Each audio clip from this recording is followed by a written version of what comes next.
En un país tan rico en drama como el nuestro, se torna inevitable poner la mirada en el teatro como para tratar de seguir las evoluciones que hemos padecido y disfrutado también los argentinos en estas últimas 4 décadas.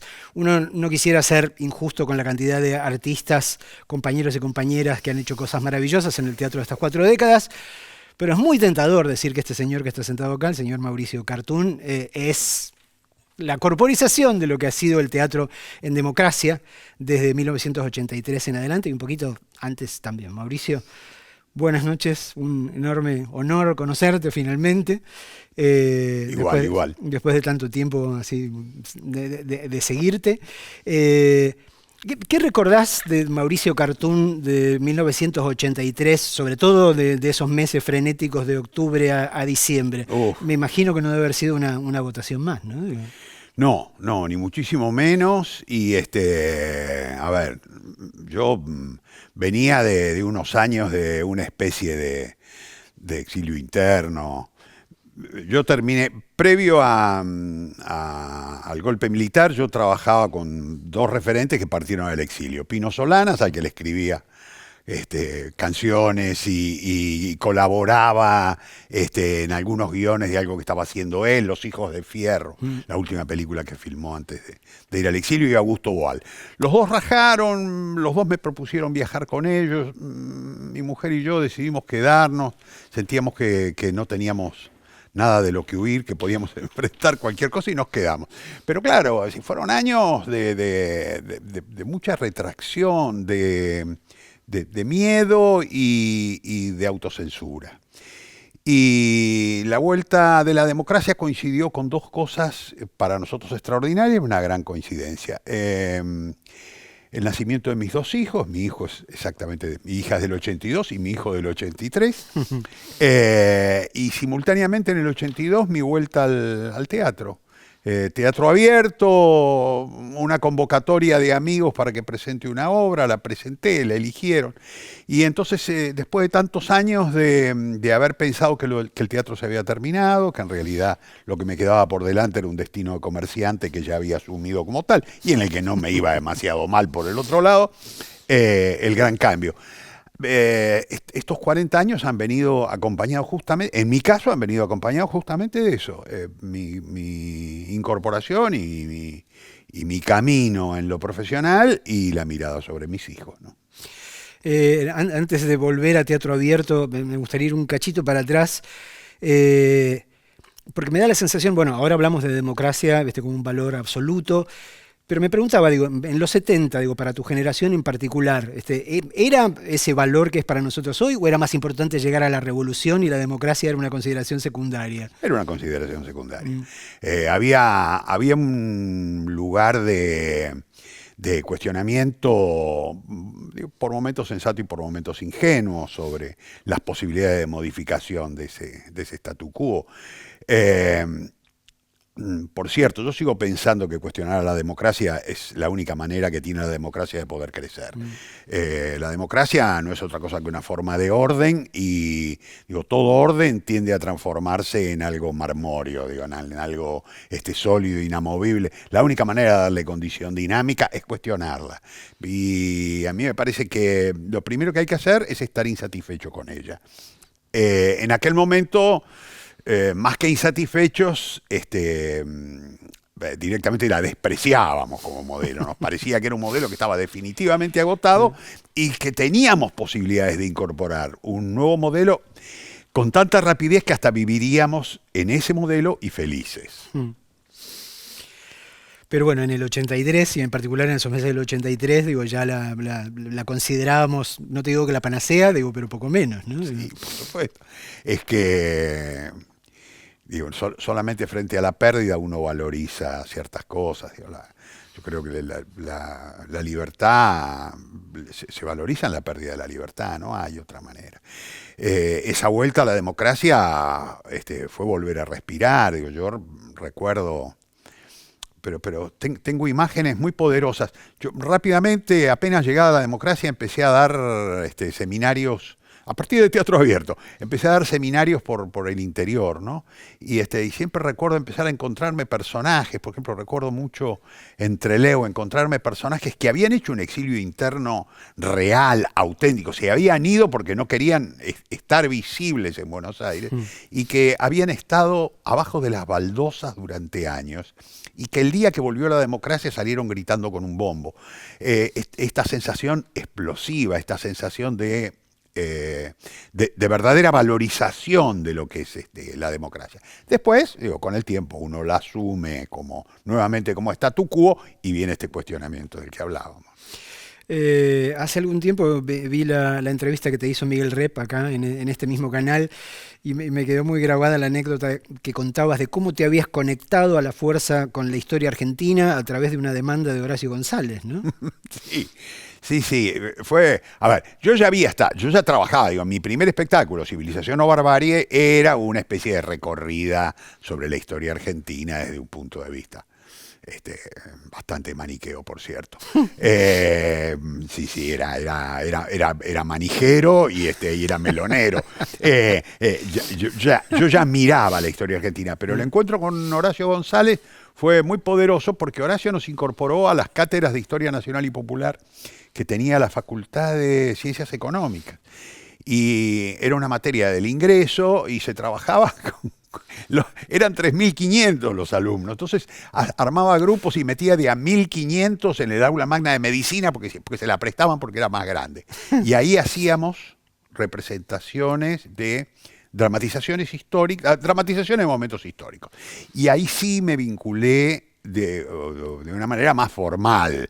Allí ya no podía mandar fruta, ahí no había más remedio que trabajar sobre una bibliografía en firme y demás.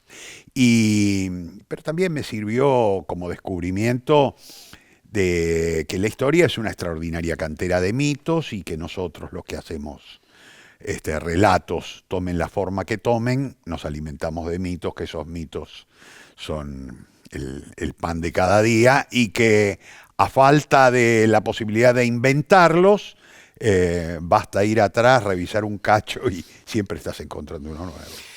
Mencionaste Teatro Abierto, estoy seguro de que hay gente muy joven que no tiene la menor idea de qué fue, de qué clase de fenómeno fue. Sí, fenómeno mítico que efectivamente va pasando y va quedando en el recuerdo. En el año 81 había un revuelo muy grande entre los autores, entre los dramaturgos. Había un revuelo muy grande por dos razones. Primero porque habían levantado una cátedra de historia del teatro argentino, una cosa así, en el conservatorio. Esas cosas, se armó un nuevo plan de estudio y postergaron una materia y eso creó una especie de malestar enorme. Por el otro lado, quien era en ese momento el director del Teatro San Martín, un tipo muy, muy querido, finalmente yo terminé trabajando con él. Kive Steiff. Kive en una entrevista tuvo la mala idea, le preguntaron por qué no representaba más autores argentinos contemporáneos y tuvo la mala idea de contestar de mala manera, porque no los hay, dijo. Y eso creó... Después Kive dio 1000 explicaciones sobre lo que quería decir, que a él no le presentaban materiales que estuvieran en relación con los espacios que él manejaba, etcétera, etcétera, con lo que es razonable. Pero eso creó fastidio. Teatro Abierto nació en ese fastidio, en la sensación de vamos a juntarnos a demostrar que hay autores y que el teatro argentino... Pero por supuesto, ¿cuál era el contexto? El contexto era la dictadura... y la sensación de, bueno, quizá esto termina pronto, pero no tenemos la seguridad, y Teatro Abierto tomó inevitablemente una forma política, la forma política manifiesta. La sala se empezó a llenar, empezó a haber un gran movimiento y una gran efervescencia, y algunos grupos de tareas, nunca se supo muy bien de dónde, quién, mano de obra desocupada u ocupada. Lo cierto es que tuvieron la ocurrencia de quemar el Teatro El Picadero. encendieron fuego, entraron un día y prendieron fuego al teatro. Y eso, bueno, como siempre, se transformó en un signo, una vez más, digo, la historia como cantera de mitos, ¿no? Teatro abierto quizá hubiese pasado desapercibido si no le pegaban fuego, pero el hecho de ponerle fuego fue la manera de decir, son peligrosos, y a la vez... en cambio de asustarse, Teatro Abierto tomó más fuerza. Recibió ofertas de salas comerciales. Carlos Rottenberg siempre, que es un tipo respetado y querido, ofreció su sala. Rápidamente Teatro Abierto pasó a la calle Corrientes, tomó mucho más fuerza que la que tenía y se transformó en una herramienta manifiesta de lucha. Había sido una herramienta implícita, ahora no, ahora estaba ahí. Había que hacerla el año que viene y si no les había gustado, que se hiciese con 12 obras, ahora se iba a hacer con 24 y luego con 48, se transformó en un fenómeno. Creció hasta la desmesura y como todo lo que crece hasta la desmesura se desvaneció.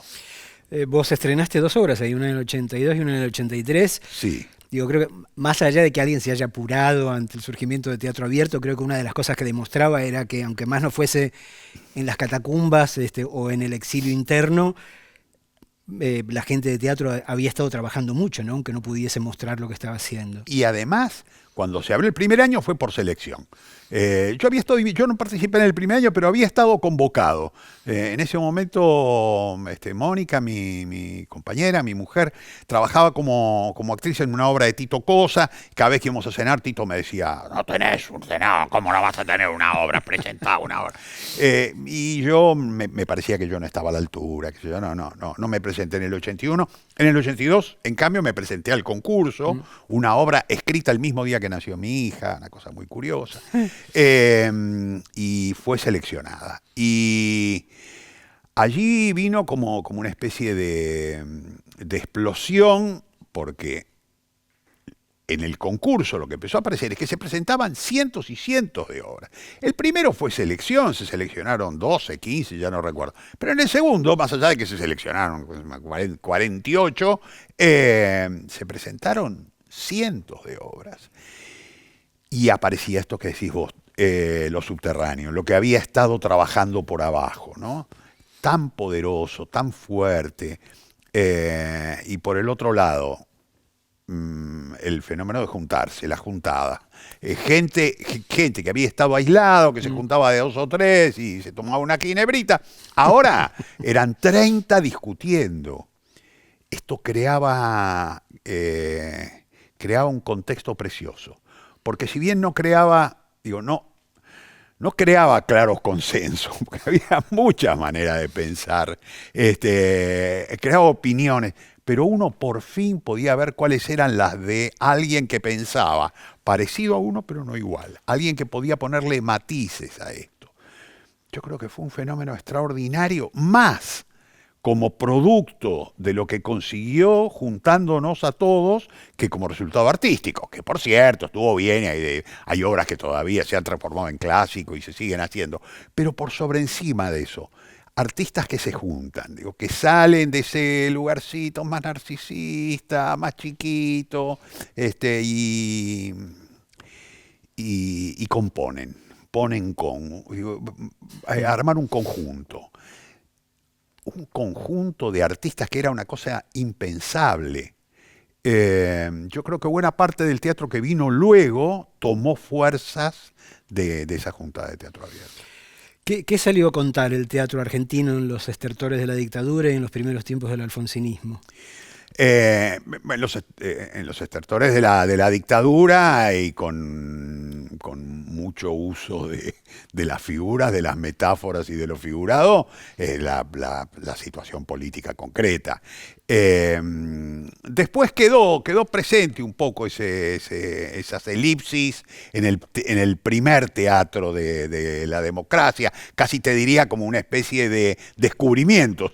Se había descubierto que se podía hacer un teatro de esa manera y rápidamente, como siempre, vinieron las nuevas generaciones a cagarse de risa de esas formas, a cuestionarlas desde la ironía y a crear un teatro nuevo que no le debía nada al o en todo caso, que no le debía nada formalmente al teatro viejo, pero aceptaba que gracias a ese teatro viejo podía ser lo suyo. Hubo ahí una dialéctica preciosa en los primeros 83, 84, 85, el nacimiento de esa nueva generación que intentaba hacer un teatro diferente al que había prestigiado el teatro político de teatro abierto. Un choque y en el resultado chispa, incendio y se cocinó el asado de lo que es hoy el teatro. El menemismo también debe haber dado mucha miga, ¿no? Digo, porque a veces pienso, digo, por eso, para los que trabajamos de narradores en este país, digo, la realidad nos hace competencia desleal, ¿no? Digo, porque ¿cómo superás el hipergrotesco natural? Es complicado. En mi caso, escribiendo una pieza que fue catártica tiempo después. Es curioso, porque después cuando la obra se llama El niño argentino, y en realidad es bueno, yo trabajé sobre la imagen de Carlitos, poniéndose la ropa la blanca, sí, claro, poniéndose la ropa de la aristocracia, y le quedaba mal. Lo que pasa es que la estrené años después, cuando de pronto, como pasa siempre con el teatro, tomaba otras resonancias. Se lo vio de otra manera y demás. Pero en mi caso fue catarsis pura. Fue ponerme a escribir con una rabia, con estas... Rabia, entre otras cosas, porque yo me he pasado la vida en una militancia muy cercana al peronismo. Digo cercana porque por momentos me fui a los límites del socialismo nacional, y por momentos sentía que no había socialismo nacional posible sino dentro del peronismo, y volvía. Y entonces lo de Menem fue especialmente doloroso también. Fue decepcionante y produjo mucha rabia. Bueno, daba lo que decís vos, la imagen era tan fuerte, tan grotesca, tan desmesurada, que necesitaba también formas que la superasen, porque no se la podía hacer en el realismo. Claro. En mi caso, una obra en verso, una obra procaz, obscena, y en verso, paródica, tratando de superar aquello que uno cuando lo miraba atrás también parecía una parodia. Vos que siempre has estado tan atento a la historia argentina, ¿identificás ciclos, recurrencias? Porque en nuestra historia, por lo menos la del último siglo, ¿no? Digo, en general, a mí me pasa que yo tiendo a creer que identifico ciclos, que obviamente hay variaciones históricas, pero hay como fuerzas que parecen estar funcionando siempre en la misma dirección, ¿no? Sí, a mí hay una que me angustia mucho, que de hecho me llevó a escribir otra obra, que es A la de criados, estaba presente eso, y es la sensación de que siempre que frente al poder popular, las aristocracias, el poder, se arma en contra de ellas, confabula y se arma en contra de ellas, consigue de una manera patética, horrorosa, la adhesión de las clases medias. Los sectores medios que terminan siempre apoyando a los proyectos más feos. Uso feo porque no se me ocurre de qué otra manera llamarlo. Son los proyectos más horrorosos. Esa clase media que parecería aceptar la hipótesis de que pensar como aquel que se constituye como modelo de lo que hay que llegar, te va a hacer llegar más rápido, ¿no? Como si hubiera un camino de llegada por imitación. Por mímesis. Claro, por mímesis de las ideas. A mí me parece que hay una recurrencia en eso. Yo lo veo en Irigoyen, lo veo en La Semana Trágica. Mi investigación sobre La Semana Trágica, creo que lo que más me conmovió de todo, yo tenía mucha información, había estudiado bastante el tema, pero me conmovió mucho cuando empecé a descubrir sectores medios que incluso yo los consideraba más progresistas, en una especie de adhesión decadente a eso, y luego, por supuesto, al golpe militar. Y esta sensación de esto se repite en el 55, esto se repite en el 76. Hay como una especie de aceptación feliz, alegre y digo, desconsiderada e irresponsable del apoyo a la violencia. Cada vez que el país atraviesa zonas que de alguna manera configuran la posibilidad de mirar en miniatura un modelo como ese, y en este momento está pasando, tiemblo.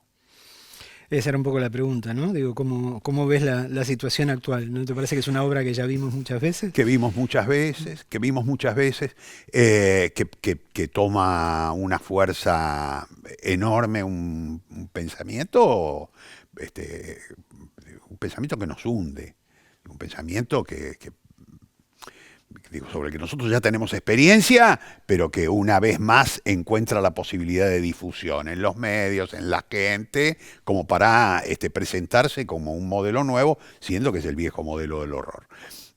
Sí, a mí me da pánico pensarlo, pero lo que me da más pánico es justamente esta sensación de toda una generación y de todo un sector medio que de alguna manera empieza a pensar, bueno, hay que dar un lugar, hay que dar una chance a este pensamiento. Y además, si es gente que ha ganado dinero, quiere decir que sabe cómo ganar dinero. Digo, gente que está cerca de la posibilidad de un bienestar económico. Digo, todos los pensamientos que nos han hundido y que pueden repetirse.